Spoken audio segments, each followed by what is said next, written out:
모두 함께 자리에서 일어나 우리 삶의 참 기쁨 되시는 하나님을 찬양합시다.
멈추리요 주가 함께 하시면 그 누가 대적하리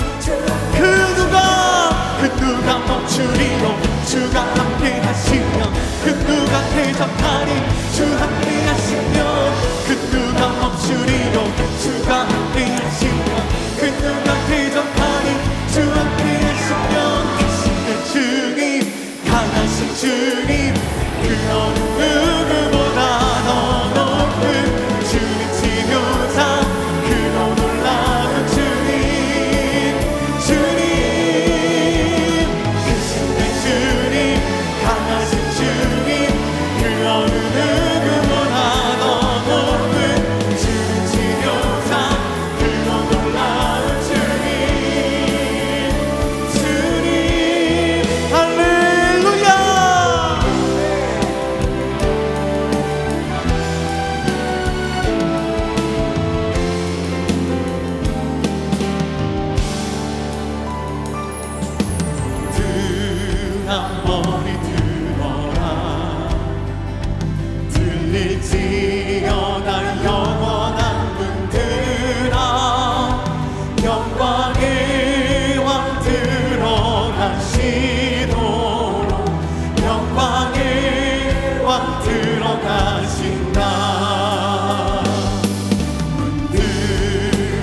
요한복음의 말씀에 보면은 여러 가지 신기하고 기적과 같은 사건들이 나타납니다. 그런데 그 모든 사건들을 이적이다, 기적이다 그렇게 표현하지 않고 표적이라는 표현을 사용하고 있습니다. 표적은 무슨 뜻입니까? 사전적으로 봤을 때 표시된 관역이란 뜻 아니겠습니까? 그런데 성경적으로 그 의미를 살펴보면요, 이렇습니다. 표적이라는 것은요, 숨겨져 있었던 하나님의 뜻이 드러나게 되는 그런 사인, 그런 뜻을 가지고 있죠. 그래서 숨겨졌었던 하나님의 뜻이 드러남으로 말미암아 그 안에 메시지가 있는 거예요. 그 메시지를 듣는 사람은요, 그 삶의 변화가 있는 것입니다. 오늘 읽은 말씀, 요한복음 2장 11절 말씀에 이렇게 기록되어 있습니다. 같이 한번 읽어볼까요? 예수께서 이 첫 표적을 갈릴리 가나에서 행하여 그의 영광을 나타내심에 제자들이 그를 믿으니라. 이 말씀에 보니까 가나의 혼인잔치에서 벌어졌었던 이 신기한 사건이 표적이라는 겁니다. 그래서 그 표적을 통해서 무엇이 드러납니까? 그리스도의 영광이 드러났다는 거예요. 그리스도의 영광이 드러남으로 말미암아 그것을 목격하고 그것을 경험했었던 제자들이 예수님을 그리스도로 믿게 되었다라고 말씀이 맞춰지고 있는 것을 볼 수가 있습니다.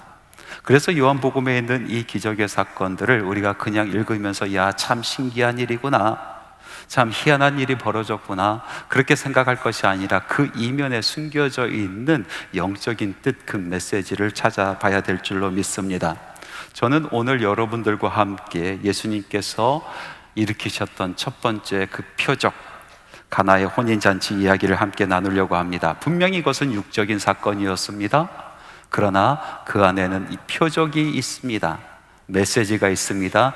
영적인 사건인 것입니다. 우리가 그 메시지를 깨달아 우리 삶이 변화되고 이 시간 결단하는 그런 시간이 되기를 간절히 바랍니다. 예수님께서 제자들과 함께 한 혼인잔치에 초대를 받았습니다. 여러분, 혼인잔치는요, 마을잔치입니다. 그래서 많은 사람들이 함께 모이게 되고요, 서로 환담을 나누고 축복하고 기쁨을 나누고 먹고 마시면서 웃음소리가 끊이지 않는 곳이 바로 이 혼인잔치 아니겠습니까? 한마디로 축제입니다.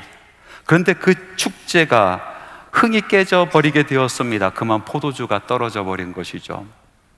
마리아가 예수님에게 다가가서 예수님께서 무엇인가 해주시기를 간절히 바랬습니다. 그런데 예수님께서는 단호히 거절하십니다. 나와 무슨 상관이 있겠습니까? 지금 내 때가 아닙니다. 예수님의 말씀이 맞습니다. 예수님은 손님으로 와 있기 때문에 그 혼인잔치가 흥이 깨지던, 흥이 깨져서 잔치가 끝나던 아무런 상관이 없는 겁니다. 그냥 잔치가 끝나면 돌아가시면 됐고요. 그리고 예수님께서 하신 말씀처럼 예수님께서 그리스도의 영광을 보여줄 때가 아직 아니었던 것도 사실입니다. 그런데 마리아는 막무가내입니다. 마리아가 하인들을 불러서 이야기합니다. 주께서 무슨 말씀을 하시든 그대로 하라. 그래서 마지못해 예수님께서 나서십니다. 그리고 말씀하십니다. 돌 항아리 6개에 물을 가득 채우라. 그리고 그것을 떠다가 연회장에게 갖다 주어라. 하인들은 그대로 순종하였습니다. 그런데 이게 웬일입니까? 놀라운 일이 벌어졌습니다. 물을 부었는데 그곳에 있었던 물이 포도주로 변한 것입니다. 이 벌어진 일들을 보면서 제자들은 참 놀라워했습니다. 그리고 그리스도의 영광이 드러나는 것을 보고 그들은 예수를 믿게 되었다라는 말씀인 것입니다. 여러분, 이 표적은요, 하나님의 나라의 잔치를 표현하는 그런 표적인 것입니다. 성경은 하나님의 나라를 잔치로 많이 이야기하고 있습니다. 시편 23편 5절에 있는 말씀처럼 주께서 내 원수의 목전에서 내게 상을 베푸시니 기름을 내 머리에 부으셨으니 내 잔이 넘치나이다 하셨던 그 말씀처럼 예수님께서 이 땅에서 하나님의 나라를 설명하실 때 그 모든 비유의 말씀이 잔치와 연관되어 있는 것을 우리는 볼 수가 있습니다.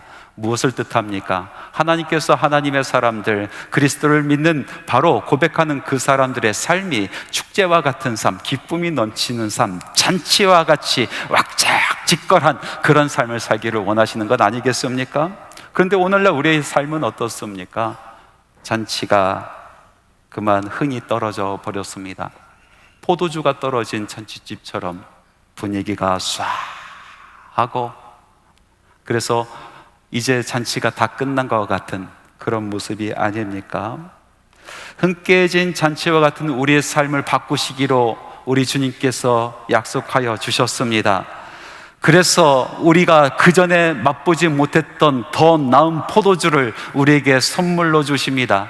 그 기적을 일으켜 주십니다. 그래서 흥 깨진 우리 삶의 잔치를 계속해서 이어가기를 소원하십니다. 이것이 바로 가나의 혼인잔치가 가르치는 표적이라는 것입니다. 우리 삶의 천국의 잔치를 가져오실 그리스도의 영광, 그 영광이 드러나게 하는 표적이 바로 가나 혼인잔치의 이야기입니다. 그러면 완전히 흥이 깨져버린 이 잔치와 같은 그런 삶, 그 삶을 바꿔버리는 것에는 무엇이 필요했겠습니까? 오늘 말씀해 보니까 흥 깨진 잔치를 다시 한번 기쁨의 잔치로 바꾸는 두 사람의 아주 중요한 역할을 우리는 찾아낼 수가 있습니다. 첫 번째는 위기의 잔치를 살려낼 첫 번째 인물, 그것은 바로 신랑입니다. 신랑. 말씀을 보면요, 신랑은 거의 가려진 인물입니다. 나타나지 않고 있습니다. 그러나 이 신랑은요, 모든 것을 결정하는 사람입니다. 가만히 말씀을 읽어보니까요, 신랑의 이 결정 없이는 예수님의 기적도 없었던 것을 우리는 알 수가 있습니다. 잔치가 벌어지면요, 신랑은 연회장을 세웁니다. 바쁘기 때문에 그렇습니다. 손님들을 맞이하고 여러 가지를 챙겨야 하기 때문에 연회장을 세워서 잔치 전체를 주관하게 합니다. 그러나 이 연회장에게는 책임이란 건 없습니다. 그냥 신랑이 시키는 대로 하는 뿐인 것입니다. 잔치 가운데, 이 축제 가운데 벌어지는 많은 사건들, 그 사건의 책임은요, 모두 신랑에게 있는 것입니다. 그런 의미에서 우리가 주의 깊게 읽어야 될 한 구절이 있습니다. 요한복음 2장 9절에서 10절 말씀인데요, 우리 같이 한번 다시 읽어보겠습니다. 연회장은 물로 된 포도주를 맛보고도 어디서 났는지 알지 못하되 물 떠온 하인들은 알더라. 연회장이 신랑을 불러 말하되 사람마다 먼저 좋은 포도주를 내고 취한 후에 낮은 것을 내거늘 그대는 지금까지 좋은 포도주를 두었도다 하니라. 이 말씀에 보니까요, 연회장은요, 예수님께서 물로 포도주를 바꾸신 것을 알지 못하고 하인들이 갖다 준 그 포도주의 맛을 보고, 야, 이거 정말 좋은 포도주인데 하면서 신랑을 찾아갑니다. 그리고 신랑에게 이야기합니다. 이게 이렇게 좋은 포도주를 왜 늦게 내어 놓았느냐라고 이야기합니다. 근데 이 말씀 속에서 우리가 찾아볼 수 있는 세 가지 사실이 있어요. 첫 번째 사실은 무엇이냐면요, 잔치의 주관자는 신랑이라는 것입니다. 연회장이 아니다라는 거예요. 모든 결정은 신랑이 한다라는 것을 우리는 이 본문 말씀을 통해서 알 수 있고요. 두 번째로 우리가 찾아볼 수 있는 그런 사실은요, 거의 모든 신랑은요, 온 손님들을 속인다는 겁니다. 처음에는 좋은 포도주를 내놓고, 그래서 사람들로 하여금, 이야, 신랑이 잔치를 참 잘 준비했구나, 이런 칭찬은 다 듣고, 그리고 사람들이 한 잔, 두 잔, 석 잔, 넉 잔 마시면서 조금씩 정신이 혼미해졌을 때, 그때 물을 탄 포도주를 내놓는다는 거예요. 거의 대부분 신랑들이 그렇게 한다는 것입니다. 그것이 일반적이란 얘기예요. 그 사실을 우리는 이 말씀을 통해서 알 수가 있습니다. 세 번째 우리가 알 수 있는 사실은, 그럼에도 불구하고 오늘 나온 이 신랑, 가나 혼인잔치의 주인공인 이 신랑은요, 끝까지 속이지 않았다는 것입니다. 물을 타지 않았다는 것입니다. 포도주가 떨어질지언정 그곳에 물을 타서 거짓된 것 마시게 하지 않았다는 거예요. 거짓된 기쁨을 누리지 않았다라는 것입니다. 그냥 포도주 떨어진 것은 떨어진 것, 잔치가 끝나는 것은 끝나는 것, 그것이 신랑의 입장이었었던 것입니다. 그렇게 거짓되지 않고 떨어진 것을 인정하는 이 신랑의 마음 가운데, 그 잔치 가운데 예수님께서 나서시기 시작하는 것 아니겠습니까? 가나의 혼인잔치에서 의문 가는 점이 또 하나 있습니다. 그것은 포도주가 떨어졌는데 예수님께서 무엇인가 하시려고 하시면서 돌 항아리를 그곳에 물을 채우라라고 말씀하신 것입니다. 왜 갑자기 뜬금없이 돌 항아리입니까? 포도주가 떨어졌어요. 여러분 상식적으로 생각해 보세요. 그러면 무엇을 가져오라고 해야 됩니까? 포도주 통을 가져오라라고 이야기하는 것이 맞죠? 그것이 상식적인 거예요. 포도주 통을 가져와라. 거기다 물을 부으시던 아니면 포도주를 꺼서 채워 놓으시던 그 다음에 할 일 아니겠어요? 그런데 예수님께서는 포도주 통이 아니라 돌 항아리를 주목하며 보시면서 그곳에 물을 채우라 하십니다. 그래서 이 잔치집에 있는 모든 사람들이 포도주 통을 걱정하다가 이제는 시선을 돌 항아리 쪽으로 바꿔놓으시는 것 아니겠어요? 돌 항아리가 모든 이야기의 중심이 되어버렸습니다. 2000년이 지난 오늘날도 이 말씀을 읽으면서 우리 모두는 포도주 통을 걱정하다가 예수님께서 돌 항아리를 이야기하심으로 말미암아 우리 모두는 돌 항아리에 관심을 갖게 되는 겁니다. 예수님께서 의도적으로 돌 항아리를 지목하신 것 아니겠습니까? 그러면 이 돌 항아리는 무엇입니까? 이것은 율법적인 삶을 이야기하는 것입니다. 돌 항아리는요, 정결 예식을 위해서 거기다 갖다 놓은 항아리인 것입니다. 손님들이 와서 음식을 먹기 위해서 손을 씻어야 하기 때문에, 그래야 그곳에 가서 음식을 먹고 즐길 수 있기 때문에 놓은 율법을 지키기 위한 그런 항아리 아니겠습니까? 그 항아리가 잔치의 한가운데 있었다라는 것입니다. 모든 사람들이 보는 그 한가운데 돌 항아리가 있었다는 것입니다. 유대인의 정결의식, 이 율법을 지켜야만 모든 것이 될 수 있다라고 생각한 것 아니겠어요? 당시 유대인들은 그렇게 생각했습니다. 율법을 지켜야만, 계명을 지켜야만, 규례를 지켜야만 자신들이 구원받을 줄 알았습니다. 자신들의 삶 가운데 기쁨이 넘칠 줄 알았습니다. 구원이 자기들에게 다가오고 구원의 기쁨을 누리며 살아갈 수 있다라고 생각을 했습니다. 그러나 자기의 삶은 포도주가 떨어진 그런 잔치집과 같은 그런 삶이었습니다. 포도주가 떨어진 잔치집과 같은 그런 삶 가운데 이 사람들이 그 삶의 중심에 두었던 것은 돌 항아리, 율법의 항아리였던 것입니다. 율법의 항아리가 무엇을 할 수 있겠습니까? 그 안에 기쁨을 주었습니까? 구원을 주었습니까? 환희를 주었습니까? 잔치를 다시 살려냈습니까? 아무것도 하지 못하는 그 율법의 항아리, 돌 항아리를 삶의 중심에 두고 그것만을 바라보고 살았었던 사람들이 유대인들 아니겠습니까? 아무런 기적을 베푸지 못하는 돌 항아리를 품고 있는 인생들이었습니다. 그리고 삶의 기쁨이 떨어지자 물탄 포도주를 마시며 거짓된 기쁨, 거짓된 즐거움을 만끽하고 그것이 마치 진짜 기쁨, 진짜 즐거움인 줄 착각하며 살아갔습니다. 여러분, 그런데 오늘도 마찬가지 아니겠습니까? 우리 삶 가운데 율법의 항아리 끌어안고 삶의 중심에 두고 살아갑니다. 많은 사람들이 이야기합니다. 무엇을 해내야 우리는 행복하다. 그래서 이것을 해야 우리의 삶 가운데 흥이 있다. 저것을 해야 우리 삶 가운데 흥이 있다. 우리가 이쪽으로 가야, 그래야 우리의 삶이 기쁨이 있다. 저쪽으로 가야 우리의 삶이 기쁨이 있다. 이것을 소유하고 우리가 쟁취해야 우리가 행복하다. 아니면 저것을 소유하고 쟁취해야 우리가 행복하다. 수도 없이 많은 말들 중에서 다 하라, 하라, 하라, 하라, 율법적인 얘기만 하고 있는 것입니다. 여러분, 유튜브를 보십시오. 우리 삶을 즐겁게 하고 우리 삶을 윤택하게 한다는 것은 모두 하라는 얘기입니다. 이것을 해야, 저것을 해야, 이것을 먹어야, 저것을 먹어야, 이쪽으로 가야, 저쪽으로 가야, 이것을 투자해야, 저것을 투자해야, 그래야 우리 삶 가운데 기쁨이 있다라고 얘기합니다. 돌 항아리, 하라, 하라, 율법의 항아리 끌어안고 살아가는 인생 아닙니까? 근데 정말로 그 하라 하는 그 율법의 항아리가 우리의 삶을 기쁘게 합니까?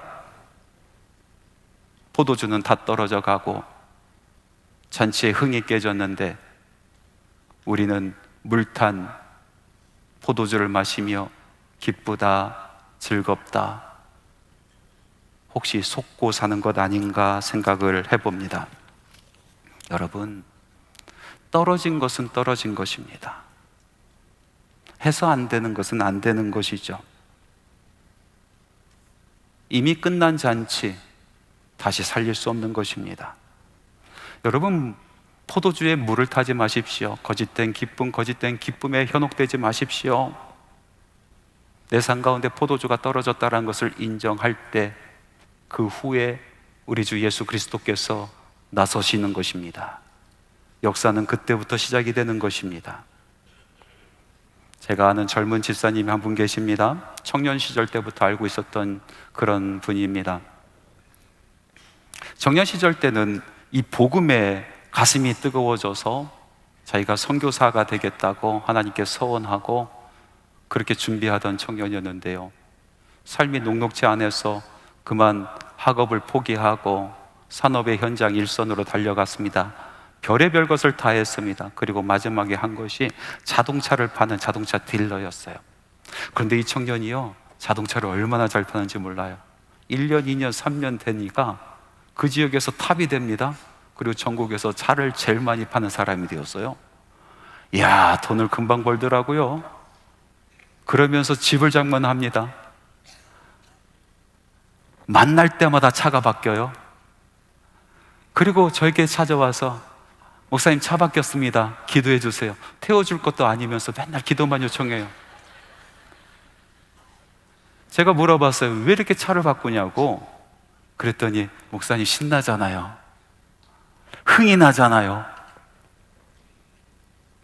세월이 조금 지난 뒤에 그 청년을 다시 만났는데요, 그 마음속에 있는 공허한 것을 저에게 토로하더군요. 그래서 제가 물어봤습니다. 차를 한번 또 바꿔보지. 그랬더니 이야기합니다. 이제 재미없어요. 이제 신나지 않아요. 여러분, 포도주가 떨어진 거예요. 더 이상 잔치는 없습니다. 그 인생의 잔치는 끝났습니다.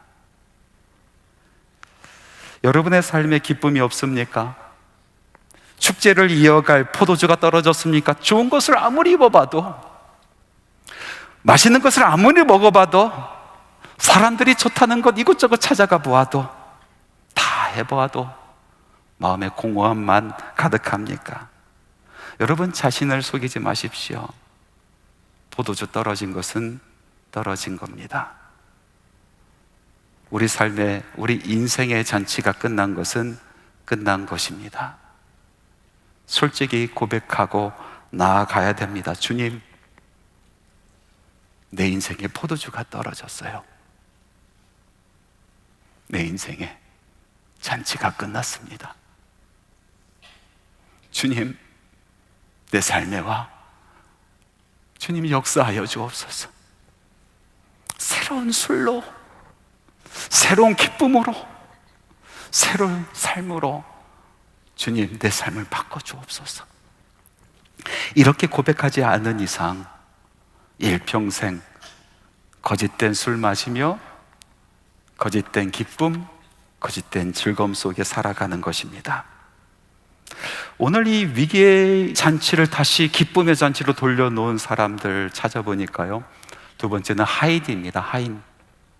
이 하인들은요 절대적으로 순종을 합니다. 가만히 보니까요 예수님의 기적의 시작은요 이 하인들의 순종으로부터 시작하고 있더라고요. 이 하인들의 순종이 어떤 순종이었는지 말씀을 통해서 다시 한번 보기를 원합니다. 요한복음 2장 7절에서 8절 말씀 같이 읽겠습니다. 예수께서 그들에게 이르시되 항아리에 물을 채우라 하신즉 아귀까지 채우니 이제는 떠서 연회장에게 갖다 주라 하심에 갖다 주었더니, 여기 동사를 잘 보십시오. 예수께서 채우라 하시니 채웠더라, 예수님께서 갖다 주라 하시니 갖다 주었더라. 너무나 단순하지 않습니까? 설명이 필요 없습니다. 왜 채워야 되는지, 왜 갖다 줘야 되는지 따져 묻지 않습니다. 그 이유를 물어보지도 않습니다. 그니 하라 하시니 하였다는 것입니다. 채우라 하였더니 채웠다는 것입니다. 갖다 주라 하였더니 갖다 주었다는 것입니다. 너무나 단순합니다. 지체하지도 않습니다. 순종이라는 것입니다. 이것이 바로 순종입니다. 맡은 자에 구할 것은 충성이라 하였습니다. 바로 맡을 자에 구할 충성이 바로 이런 것입니다. 이 순종의 결과가 무엇입니까? 물이 변하여 포도주가 되는 사건이었습니다. 물이 변하여 포도주 만나는 물이 됐다는 얘기가 아닙니다. 물이 변하여 포도주 색깔이 나는 물이 되었다는 말이 아닙니다. 물이 변하여 완전히 포도주가 되었다는 것입니다. 완전히 새술이 되었다는 사건인 것입니다. 순종이 이뤄낸 놀라운 역사입니다. 얼마 전에 교회 이 로비에서 한 성도님 만났는데 그 성도님께서 저를 붙들고 이런 얘기를 하십니다. 목사님, 제가 새로운 사업을 시작을 했는데 그 사업장의 이름이 쿼터백입니다. 쿼터백. 예? 쿼터백이요? 그랬더니 이분이 이렇게 얘기합니다. 목사님 기억나세요? 목사님 한밤에 기도회 때 옛날에 설교하셨던 그 내용이 너무나 인사이트가 있어서 제가 간직하고 있다가 사업을 시작하면서 사업장 이름을 쿼터백이라고 줬어요. 그렇게 이야기하는 거예요. 여러분 미식축구 아시죠? 미식축구의 선수들 중에서 정말 중요한 선수가 있는데 그 선수가 바로 쿼터백이에요. 쿼터백. 이 쿼터백이 전술을 짜요. 그리고 판단을 합니다. 모든 공격은 이 쿼터백에서부터 시작이 되는 거예요. 너무나 중요한 사람이죠. 그래서 이 쿼터백의 그 별명이 있습니다. 필드의 브레인, 필드의 하트. 그러니까 필드 안에 있는 두뇌, 필드 안에 있는 그 심장이란 그런 뜻 아니겠어요? 그런데 이 쿼터백이 중요한 이유가 또 다른 게 있어요. 그것은 바로 이 미식축구 보면 사람들이 다 머리를 보호하는 헬멧을 쓰고 있지 않습니까? 그런데 그 헬멧 안에 통신 시스템이 내재되어 있는 헬멧이 있어요. 그것을 쓸 수 있는 사람이 바로 쿼터백이에요. 통신 시스템이 있어서 코치와 연락을 할 수 있는 사람이 바로 쿼터백이에요. 그 필드 안에서의 또 다른 코치가 되는 거죠. 밖에서 연락이 오는 것을 듣고 자기가 전략적으로 판단하여 공격을 시작하는 사람이에요. 그런데 바깥에 있는 이 코치가 필드에서 같이 보는 코치도 있는가 하면은요, 멀리 저 꼭대기, 관중석 꼭대기에 앉아서요 필드 전체를 보는 코치가 있어요. 박스 코치라고 불러요. 박스 코치. 이 박스 코치는요 그라운드 밑에 있는 것이 아니라 높은 곳에 올라가서 필드 전체를 보는 겁니다. 그러면서 쿼터백에게 지시를 합니다. 오른쪽으로 뛰어, 오른쪽으로 뛰어. 공격의 방향은 오른쪽이야.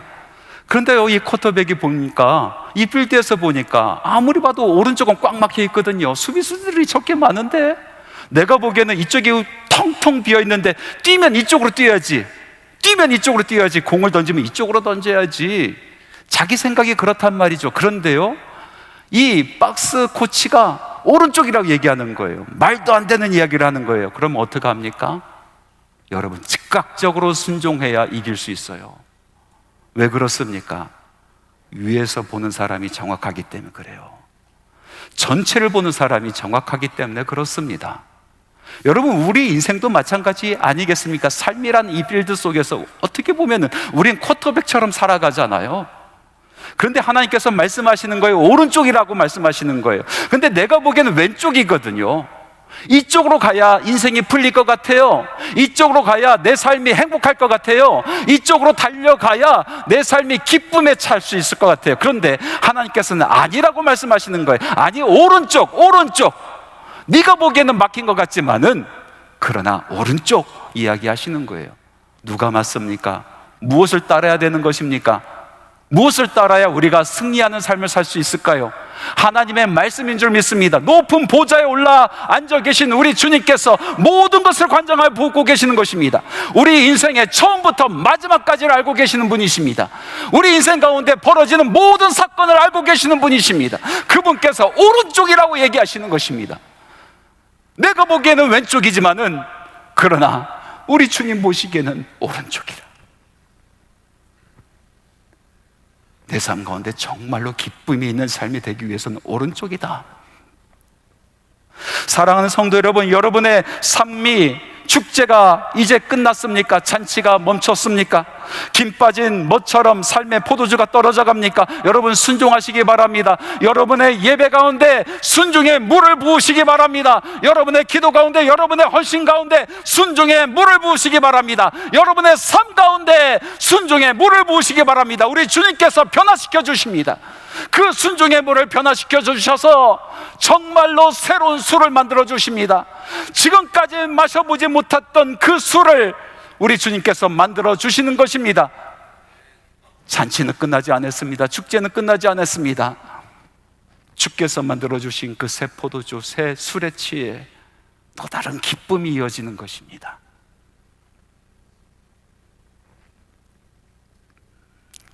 하나님의 말씀 가운데 내가 이것을 너희에게 이름은 내 기쁨이 너희 안에 있어 너의 기쁨을 충만하게 하려 함이라. 우리 하나님께서는요, 하나님의 자녀가 예수 믿는 사람들이 이 땅에서 기쁨을 누리기를 원하세요. 축제 같은 인생 되기를 원하십니다. 잔치집 같은 그런 집안 되기를 원하세요. 그것이 우리 주님께서 원하시는 것입니다. 그런데 여러분, 포도주가 떨어지셨습니까?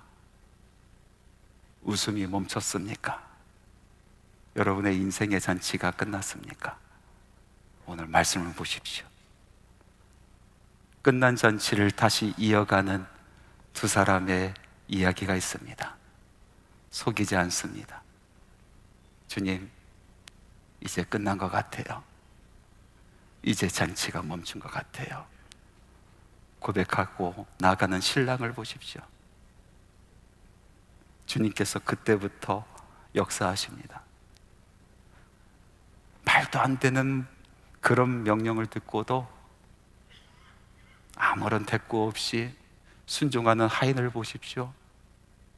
그 하인들의 순종으로 말미암아 잔치가 새롭게 시작이 됩니다. 사랑하는 성도 여러분, 잔치는 다시 시작합니다.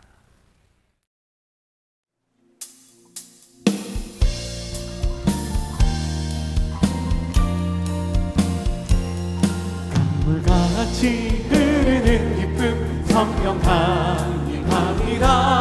정결한 마음 영원하도록 주의 거처 되겠네. 나의 생명 소생케 되는 성령이 하시니라. 모든 의심 슬픔 사라져 주의 평강 넘치네. 주의 주시는 참된 평화가 내 맘속에 넘치네. 주의 말씀에 어슴 풍랑도 잠잠하게 되도다. 새로운 시인의 근처 넘쳐서 마음 하나 적시니 그의 열매 무르익어서 주스를 기다리네. 놀라우신 주의 은혜로 그의 얼굴 뵙겠네. 평화로운 안식처에서 영원토록 쉬겠네. 주의 주시는 참된 평화가 내 맘속에 넘치네. 주의 말씀에 우리 4절부터 다시 한번 생명신에 넘쳐 생명신에 넘쳐 흘러서 마른 하늘 전신이 그의 영혼에 무르익어서 주스를 기다리네. 놀라우신 주의 은혜로 그의 얼굴 뵙겠네. 평화로운 안식처에서 영원토록 쉬겠네.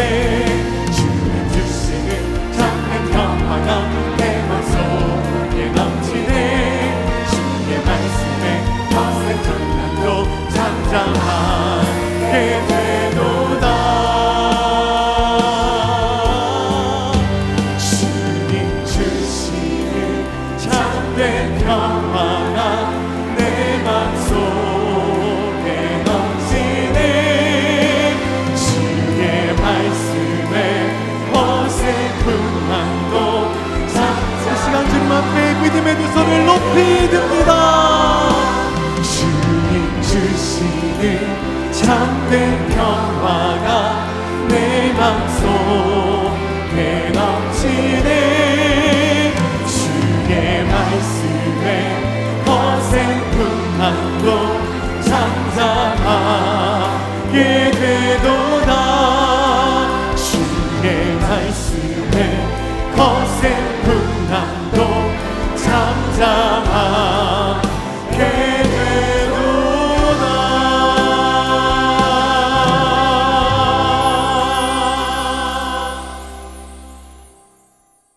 이제는 예수 그리스도의 은혜와 하나님의 사랑하심과 성령님의 교통 내주 충만 역사, 우리에게 주시는 그 희락이 주님 바라보고 새롭게 꿈을 꾸고 주께서 원하시는 축제의 삶을 이어가기를 소망하는 주님의 사랑하는 자녀들의 심령 가운데 하는 모든 사역 가운데 마음에 품고 기도하는 모든 기도 제목 위에 지금부터 영원토록 함께 하시기를 간절히 축원하옵나이다.